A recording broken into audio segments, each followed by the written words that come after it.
So this year's trophy represents navigational excellence and communication with the environment.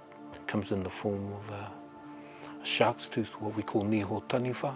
It's multifaceted, so from one angle it represents the front of a waka or a canoe.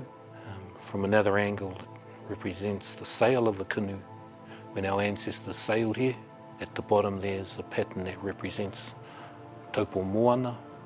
Up here too is also a pattern that depicts ngā kāhui maunga, which are the different mountains that feed into the lake, with special mention to Te Tauhara. The wood that's been used for the shark tooth comes from the kaimanuas.